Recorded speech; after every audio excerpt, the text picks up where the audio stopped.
স্মরণকালের সবচেয়ে ভয়াবহ হামলার মুখে পড়েছে ইসরায়েল। দেশে দেশে যুদ্ধ চালিয়ে যাওয়া এবং দাদাগিরি দেখানো ইসরায়েলের যেন টুটি চেপে ধরেছে ইরান। পিছু হঠার পথও দিচ্ছে না তেহরান। যুদ্ধের শুরুর দিকে ইসরায়েলের তেমন ক্ষয়ক্ষতির দৃশ্য জানা না গেলেও সময়ের সাথে সাথে বেরিয়ে আসছে হামলার ভয়াবহ চিত্র। যুক্তরাষ্ট্রের ছত্রছায়ায় ইসরায়েল একাই গোটা মধ্যপ্রাচ্যকে অশান্ত করে রেখেছিল।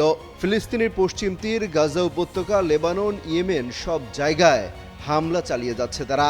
এতদিন কেউ জোরালো আওয়াজ না তুললেও ইরান ঠিকই ছাই দিয়ে ধরেছে এবার। ইসরায়েল জুড়ে ব্যাপক ধ্বংসযজ্ঞ চালাচ্ছে ইরান। তেল আবিবের বহু ভবন এবং সামরিক স্থাপনা গুড়িয়ে দেওয়া হচ্ছে। প্রতিদিনই ক্ষয়ক্ষতির চিত্র উঠে আসছে, এমনকি প্রাণহানির খবরও মিলছে। সেই সাথে ইরানের হয়ে হঠাৎ হামলা চালাচ্ছে ইয়েমেন, লেবাননের সশস্ত্র গোষ্ঠীগুলোও। ফলে দেশের ভেতরে ব্যাপক চাপে পড়েছেন ইসরায়েলের প্রধানমন্ত্রী বেনিয়ামিন নেতানিয়াহু।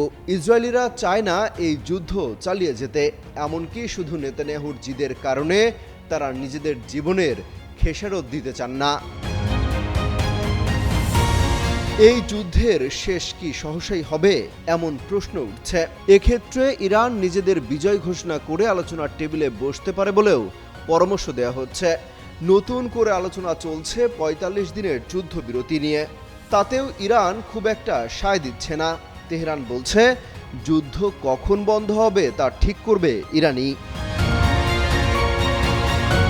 তবে এই যুদ্ধের প্রভাবে দেশে দেশে তীব্র জ্বালানি সংকট তৈরি হয়ে গেছে। বাংলাদেশ, ভারত, শ্রীলঙ্কা, নেপাল, মিয়ানমারের মতো দেশগুলোতে জ্বালানি তেলের জন্য রীতিমতো হাহাকার লেগে গেছে। এরপরও শুধু যুক্তরাষ্ট্র এবং তাদের মিত্রদের সহায়তা করতে গোটা হরমুজ প্রণালী বন্ধ করে দিয়েছে ইরান। ফলে আন্তর্জাতিক বাজারে হু হু করে বাড়ছে তেলের দাম। কোনো উপায় না পেয়ে একের পর এক হুমকি ধামকি দিয়ে যাচ্ছেন মার্কিন প্রেসিডেন্ট। তবে ইরান এক চুলো ছাড় দিতে নারাজ।